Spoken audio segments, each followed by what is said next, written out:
Bonsoir à toutes et à tous, vous m'entendez comme ça? Merci beaucoup de votre accueil, vous êtes extrêmement nombreux, je dois vous dire que ça me donne plus de trac que de présenter un journal, parce que j'ai beaucoup moins l'habitude de voir du monde, autant de monde face à moi.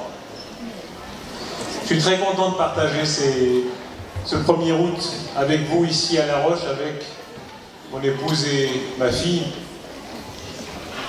parce que, entre autres, j'ai la chance d'avoir dans le canton de Fribourg beaucoup de liens, des amis, des souvenirs. J'ai un oncle qui habitait non loin d'ici à Villars-Volard et j'ai passé de très nombreux étés ici quand j'étais enfant et adolescent. En Suisse, vous savez tous combien l'attachement à une commune compte, et en même temps, on peut être de plusieurs communes à la fois.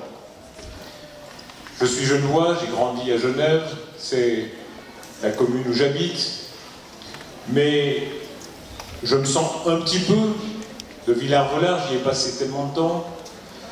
Je me sens un peu de certaines communes vaudoises, j'avais des grands-parents à Penel-Jorat, j'ai une épouse qui me rattache souvent à Lausanne, j'ai une mère qui était de Neuchâtel et à Gorgier aussi j'ai beaucoup de souvenirs. Ça passe souvent par l'alimentation. Tout à l'heure je demandais s'il y avait du jambon à la borne. C'est le plus beau souvenir que j'ai à Fribourg, en tout cas du point de vue gustatif. À Neuchâtel, c'était ma première gifle. C'est très formateur aussi. Ma grand-mère avait un jardinet avec des raisinets. Et puis, comme tout gamin un peu trop gâté, j'ai jeté une grappe de raisinets qui était un peu pourrie.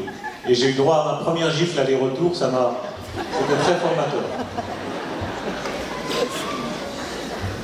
Le patriotisme communal, il est chez nous très fort, et souvent quand des gens viennent de l'étranger, c'est peut-être qu'ils ont le plus de peine à comprendre. La commune en Suisse vient en premier. Quand on voit dans certains pays qui nous entourent, par exemple, qu'en politique, on parachute un homme ou une femme politique dans un village, dans une ville, en disant voilà, tu vas être élu ici ou là, ça nous paraît quelque chose d'extrêmement étrange, parce qu'en effet, chez nous, la commune, et ensuite seulement le canton, et ensuite seulement la confédération, s'organisent de cette manière-là. Et c'est à la fois très formateur pour les hommes et les femmes politiques, c'est très formateur dans les carrières, mais c'est plus que ça. C'est sans doute un sens de la démocratie, de l'égalité, qui est tellement profondément ancré, qui fait partie de la Suisse. Et dans mon métier, dans le métier de journaliste, je peux vous dire à quel point, quand je croise des confrères de l'étranger, ça fait une différence. Cette espèce de liberté qui fait que vous n'avez pas un seul pouvoir central, vous n'avez pas un seul parti, vous n'avez pas un seul pouvoir, mais vous avez cette démocratie locale tellement vivante, tellement participative, qui fait que vous avez face à vous des pouvoirs multiples qui se complètent. Vous avez dans un même conseil des gens qui pensent très différemment. J'ai demandé si le conseil était plutôt à droite ou plutôt à gauche. J'ai eu des réponses un peu compliquées, mais les conseillers n'étaient pas d'accord entre eux, mais j'essaierai d'en savoir plus tout à l'heure. Voilà, ces raisons qui font aimer la Suisse.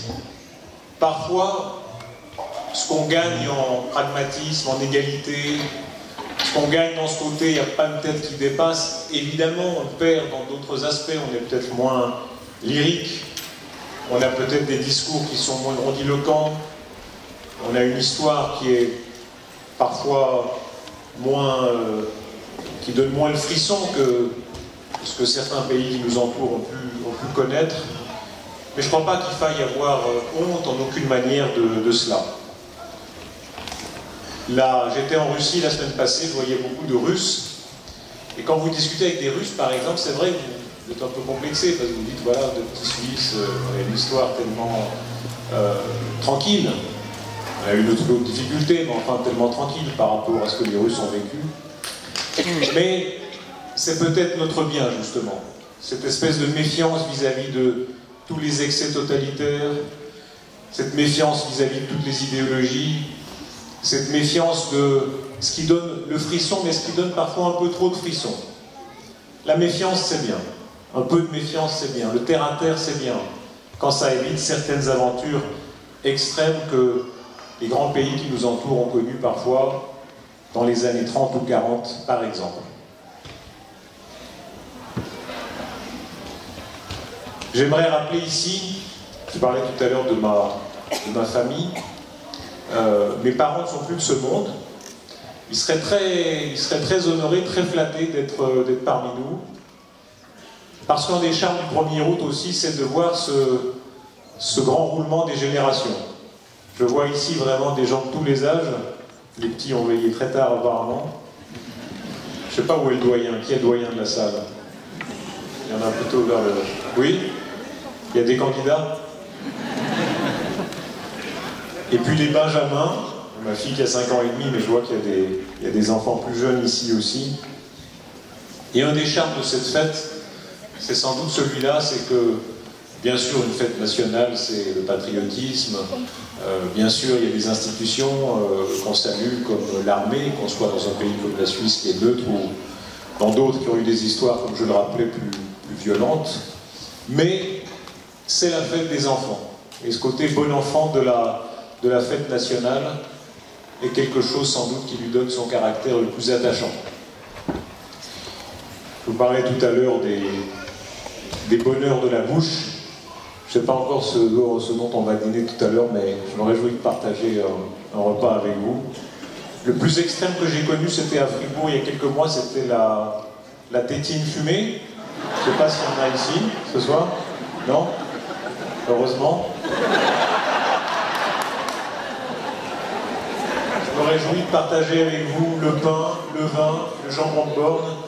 Je me réjouis surtout de partager ce moment d'amitié. Je vous remercie beaucoup de votre accueil. Il me touche beaucoup. Vous savez que quand on est présentateur de télévision, le paradoxe, c'est que vous regardez une caméra un peu froide. Moi, quand je suis en studio, je suis tout seul. Il y a un chef ou une chef plateau. Parfois, comme vous le savez, il y a des invités. Mais c'est très touchant et c'est des moments très importants pour moi d'avoir aussi le contact avec les gens. Les téléspectateurs, de recevoir tout, les critiques parce qu'il y en a aussi, de recevoir les encouragements, ça fait plaisir quand il y en a. Et je vous remercie beaucoup toutes et tous de votre accueil à La Roche. Vive La Roche, vive la Suisse, bon 1er août.